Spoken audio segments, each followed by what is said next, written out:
Hi Cancer! Kamusta? Welcome back to Pinay Angel Tarot. This is your May kapalaran para sa mga Cancer. General love reading. Actually, love and career reading talaga to. Tingnan natin, depende sa lalabas na cards. Alamin natin anong energies connected sa'yo ngayon sa love life mo and overall. So, kamusta kayo guys? Ayan, comment present mga Cancer. Pasensya na na-delay yung reading nyo kasi kung napapanood nyo sa channel ko ay nagta-travel kasi ako and kakabalik ko lang ng Pilipinas nitong ayan, alam nyo na. So, kaya medyo na-delay po. Pero thank you sa laging pag-join. Meron po tayong mga love readings sa lahat ng zodiac sign. Panoorin nyo din po yun. Ready ko lang yung mga tarot cards nyo. Comment present para alam kong nanonood kayo. The more na nagko-comment, the more din na nasasagap natin ang energies nyo guys. Let me know pag nag-resonate sa inyo.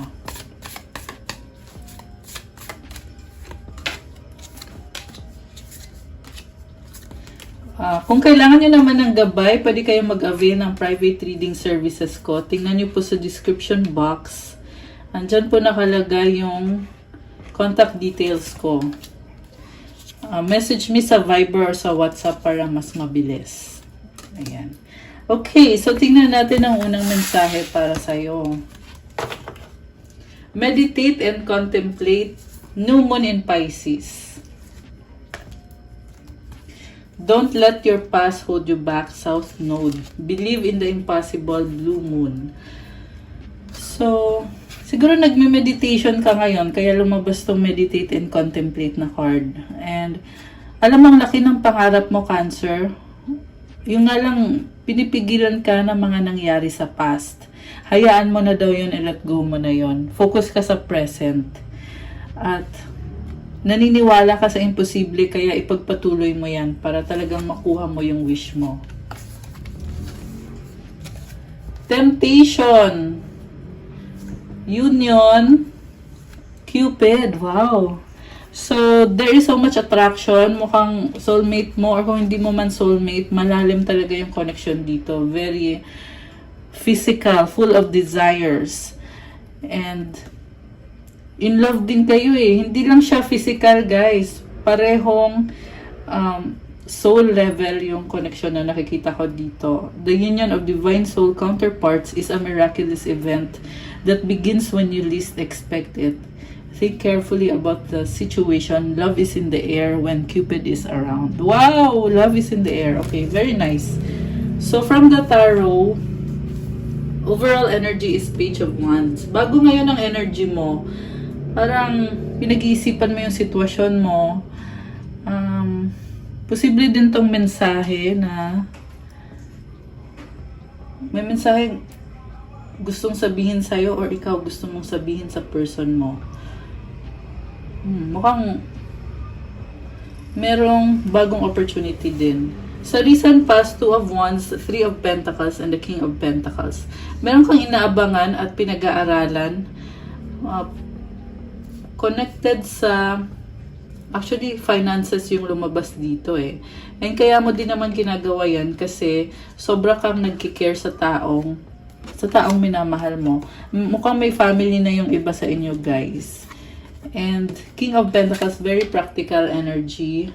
At ang laki ng pangarap mo, pero pakiramdam mo kasi ngayon, hindi ka pa ganun ka ready. Nasa point ka pa lang na pinag-aaralan mo, meron ding sumusuporta sa'yo. And I feel like yung person na ka-deal mo dito, supportive siya sa'yo.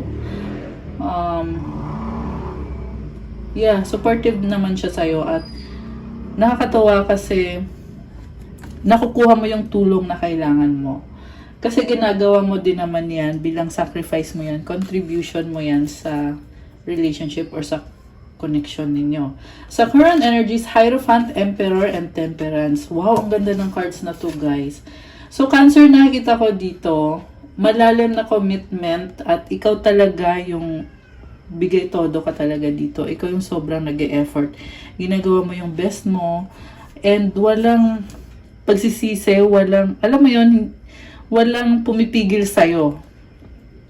Talagang you are taking the leap of faith, taking a risk. At blessing ka para sa taong yan. Kaya mo din ginagawa yung mga effort na yan kasi gusto mo iparamdam sa kanya na gusto mo talagang magstay siya, na gusto mo talagang ipaglaban kung anong meron kayo. And Emperor ka dito eh. So, mukhang may blessing din sa pera. Ayan. Wow, nice naman. Meron kang hinihintay pa na hindi pa dumadating. Okay, pero alam mo din naman na makukuha mo yan. Sa near future, the Death card, the Ten of Cups, and the Three of Cups. Okay, malaking transformation. Merong family at merong celebration. Ano kaya? Bakit kaya ganito? Parang may nakita ko dito, may pupuntahan ka, may mga tao sa paligid, masaya at nag-i-enjoy. Bago to sa'yo eh. Kung dati hindi mo yan ginagawa, pero ngayon nakikita ko, lalabas ka sa shell mo. You are getting out of your comfort zone, which is hindi madali para sa'yo, pero worth it naman. Ang sabi dito, worth it naman yung effort mo. So, i-clarify natin guys. Kung ano pa mga energies ang connected sa'yo. So, ang ganda ng cards mo ngayon, sa totoo lang. Sobrang ganda, Cancer. Sa simula pa lang, may lumabas na love and merong soulmate connection, merong Cupid. Okay, so bakit nga ba nagbago ang energy mo? Wow, Ten of Cups, Knight of Cups. Oh my gosh, the Justice card. Sa bottom of the deck is Five of Swords. Family yung lumabas. Matapang ka eh, may Justice card ka dito. So, binabalanse mo yung sitwasyon. And, may lumabas din na bahay dito. So, I feel like ini-enjoy mo kung anong meron sa bahay nyo or kasama yung family mo. Although, mukhang merong disagreement or misunderstanding na sa ngayon gusto mo talagang ayusin yan. Okay, ano kaya yan? So, ano bang hinihintay mo? Kasi may hinihintay ka dito eh. Anong hinihintay ni Cancer? Tingnan natin. Oh, wow. Queen of Wands, Ace of Cups, the Lovers. Hinihintay mo yung soulmate mo. Wow, guys. The Fool sa bottom of the deck. This is new opportunity. Andito ulit si Emperor, oh. Alam mo, nakita ko dito ang lakas ng loob mo kasi alam mo makukuha mo yung wini-wish mo. Soulmate yung lumabas dito, guys. So, definitely soulmate mo to. Ayan. Kanina may union na card. So, ito yun eh. Ayan, Union and the Lover's card. So, this is someone na binigay ng heavens para sa'yo. Pero alam mo yung sinasabi kasi nila, guys, hindi naman, porket soulmate mo yan, hindi ibig sabihin na magiging madali lahat. Kasi may mga challenges pa rin naman. Pero ang maganda lang kasi dito, andun yung feeling na familiarity, na parang kilala mo na yung taong yan, na alam mo na yung iniisip niya, alam mo kung paano kumonek sa kanya. Parang sobrang natural ng connection ninyong dalawa. And gusto mo nang mag-commit sa kanya. Nakakatawa kasi ang daming cards about new beginning. So, Queen of Wands and the Ace of Cups. Si Queen of Wands, maraming humahanga talaga sa'yo. And sa love life mo, yes, talagang gusto ka ng person mo. Yun lang ang masasabi ko. Ayan, kasi very straightforward naman kasi yung mga cards mo dito eh. And nakita ko na there is so much attraction and passion. So, wala nang tanong-tanong. Okay, tingnan natin. Bakit lumabas yung Emperor? Page of Pentacles, Nine of Pentacles, the World card. Wow! Okay, the Death card sa bottom of the deck. Alam mo, meron kang tinalikuran. Merong isang cycle dito na nagtapos. Ayan. So, bago na yung cycle ngayon, maganda naman yung energies dito. Marami kang natutunan. Iba-iba din kasi kayo ng sitwasyon, kaya hindi ako masyado nagbibigay ng example. Pero ang nakita ko nangyari dito, hindi kayo nag-workout ng taong yan. Pero ngayon, ikaw na din mismo yung kusang nagbigay ng chance ulit sa kanya, nagbigay ng opportunity. Kasi na-recognize mo naman kung gaano kahalaga para sa'yo yung taong yan. Kasi nga soulmate mo siya. So, kung dati, naisip mo na iiwanan mo na yan, ngayon, nag-iba yung ihip ng hangin. Diba? 2 beses lumabas yung death card sa reading mo so far. So, death symbolizes rebirth. Hindi ito literal na, alam mo na, hindi literal na death yan. Sa tarot kasi it symbolizes ending of a cycle and a new beginning.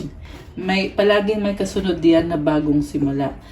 And andito yung the world card, kaya kita mo bagong-bago yung energy, merong circle na yan. So, ito ka na ngayon, you are more empowered. Okay, tingnan natin, anong feelings ng person ni Cancer? Kasi, yan ang gusto mong malaman. Okay, so 8 of Swords, the Hangman, and the Hermit. 7 of Cups. Wow, King of Cups. 5 of Wands. Alam mo yung person mo, nagtatry siya ulit. Nagka-conflict talaga kayo ng taong to, pero mahal ka niya at tinitiis niya eh. Tinitiis niya yung conflict na nangyari. Medyo nalilito nga lang siya. Ang dami niyang naiisip. Daming pumapasok sa isip niya. Ayan oh, ayan yung cards mo. And then ito naman, 8 of Swords. Sobrang niyang ino-overthink dahil sarili niya yung inuuna niya. Okay, roles can be reversed guys. Pwedeng ikaw to. Kasi ugali din ng Cancer to eh na kumbaga meron sistema pero gagawan mong ng paraan para maging pabor sa'yo. Ayan, yan ang sabi dito. Okay. So, nasaan naman yung person mo? Anong energy ng person mo? 10 of Swords, the Moon, 6 of Pentacles, the Magician. Oh, okay. Paulit-ulit lang about sa ending of a cycle. Pero this time, lumabas dito na nagmamanifest ka. May Magician card dito. 6 of Wands. Wow! There's victory and success.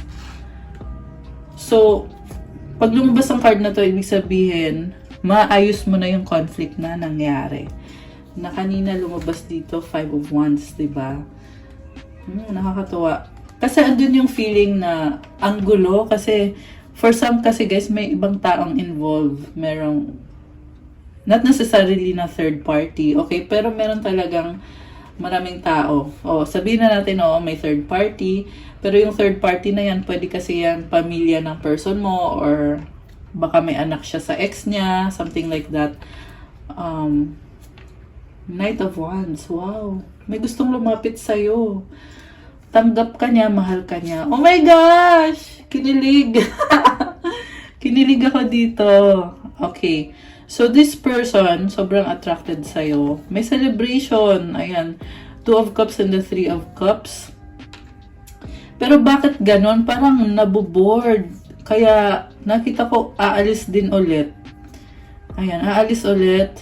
Yung iba kasi LDR kayo eh. LDR kayo ng taong to. So, ayan, reconciliation, pero sa totoo lang malungkot siya kasi aalis siya. Oh my gosh. Nakakaloka. Alam mo yung feeling na mahal ka ng taong yan, masaya siya, andyan ka. Mahal yung isa't isa, soulmate kayo. Pero, kailangan mag-separate kasi may mga responsibilidad. So, yeah, mukhang long distance. Ayan. Merong separation eh. Kung hindi man long distance, trabaho yung kalaban mo dito. Kasi Knight of Pentacles, mabagal kasi to eh. So, ayan, dahil sa responsibilidad. Okay. Hierophant. Wow. So, yun na nga kailangan sumunod. Meron ako nakita dito, government or institution na parang sinasabi dito, kailangan ko ng ayusin muna to, mga bagay-bagay na to. Okay, Emperor, boss. Ayan, merong boss dito. King of Swords. Ace of Pentacles. Oh, wow. New beginning. So, alam mo yung taong tatalikod dito, ayan, magdadala ng new beginning. So, sacrifice yung ginagawa nyo dito eh. Kung aalis man yung person na yan, para din naman sa finances ninyo. Mukhang merong ibibigay na pera or something na le-level up yung pamumuhay mo. Ayan, level up yung pamumuhay mo dito. Okay, so tingnan natin yung tungkol sa nagtapos na cycle. Ace of Wands. Okay, ano pa? Queen of Pentacles. So, yung sa nagtapos na cycle, gagawan mo naman ng paraan, pero hindi mo maiwasan na makaramdam ng fear, heaviness. Oh, ayan, oh. Heavy. It's heavy, guys. The devil. So, hindi madali. Ayan, Three of Pentacles. Siguro ang masasabi ko lang, keep going lang. Okay? Yung iba sa inyo, nagiging workaholic kayo. So, gawin mo lang yung kailangan mong gawin kasi may success naman sa dulo. Wow, the Empress. And the Temperance. Okay, so ito ka, ang ganda ng energy mo.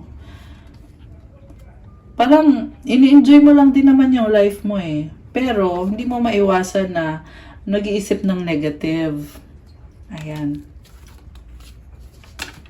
So, Page of Cups in the chart. Wow, merong exciting travel or communication. Ikaw tong Chariot na card. So, you are in your power. Anong outcome dito for Cancer? Anong outcome? Seven of Pentacles, King of Swords, and the Eight of Wands. Iniisip mo kung ipagpapatuloy mo ba kung anong meron kayo ng taong yan. Kasi pakiramdam mo, oo, andyan siya, parte siya ng buhay mo, pero parang walang direksyon. So, nahihirapan ka. Ayan, may Five of Pentacles sa ilalim ng deck. Ang advice ko lang sa'yo, i-enjoy mo kung anong meron kayo kasi okay naman eh. Ikaw lang yung nag-iisip na walang direksyon. Kasi minsan yung nasa isip nyo, nagiging, alam mo yon, na-emphasize yung iniisip nyo. Kaya, kailangan nyo ng more appreciation na meron ka ng ganyang klaseng relationship or person sa buhay mo. Kasi yung iba nga, wala talaga eh. Walang love life yung iba, di ba? Ikaw meron. Yun yang. Oy, nalaglag. So, yun yang is about balance, masculine and feminine energies. Yung iba kasi, twin flame. Ayun, twin mo. Yung iba lang ha, hindi lahat. Oh, wow! Angel of balance. So, puro balance yung energies mo dito. Kaya pala, ang ganda ng aura mo ngayon. Balance ka ngayon. Merong adjacent possibilities. Ito lang yung gumugulo sa'yo eh. Kasi, iniisip mo lahat ng mga pwedeng mangyari. So, kaya tuloy, may mga negative na naiisip. Diba? Anong gustong sabihin ng person mo? I regret lying to you. Bakit?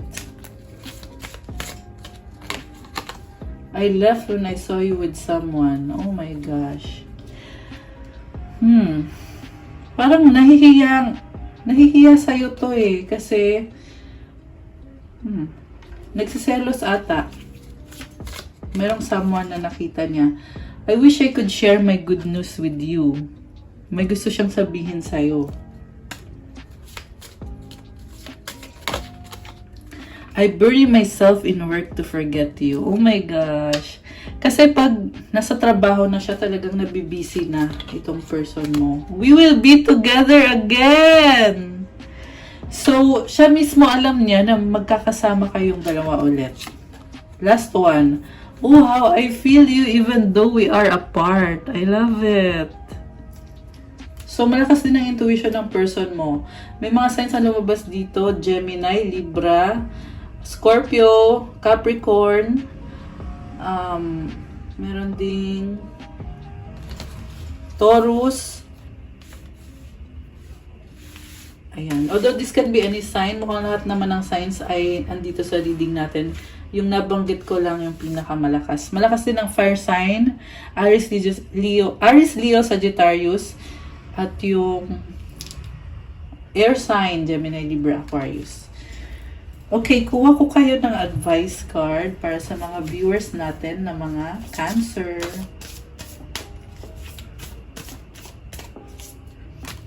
Being enough. Okay, so sabi dito, the innermost heart says you are enough, nowhere to go, nothing to get, nothing to change, no need to grow more deserving. You, yes, you are love. Wala ka nang kailangan hilingin pa, Cancer.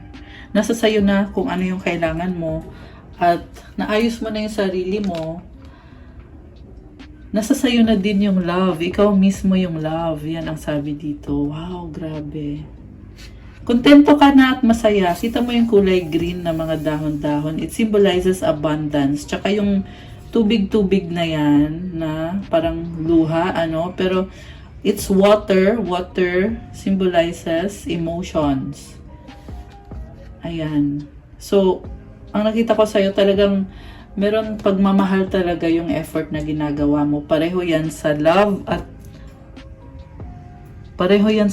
sa career. Ayan, may angel numbers 2121. Oh my gosh! Ayan. Okay guys, that's what I have for you, Cancer, for your May Kapalaran. Thank you for watching. I-like nyo na tong video na to.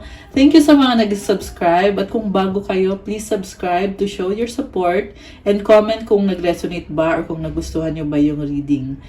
And kung kailangan nyo naman ng gabay, kung kailangan nyo ng more information, pwede kayong mag-book ng private reading sa akin. Message nyo ako sa Facebook page ko, Pinay Angel Tarot, or sa Viber or sa WhatsApp. Nasa description box po yung contact details. Mas mabilis po sa Viber or sa WhatsApp, guys. Ayan, so also visit my Instagram kasi nagpo-post ako doon ng mga crystals. Kung gusto nyo mag-start ng crystal journey nyo, tignan nyo po doon yung mga crystals for love and career, wealth, prosperity, abundance, for protection, at sa lahat ng mga pangangailangan nyo. Ayan. Message nyo na lang ako doon. Thank you, Cancer! Have a good day. God bless you all. Stay safe. Good night and God bless. Bye!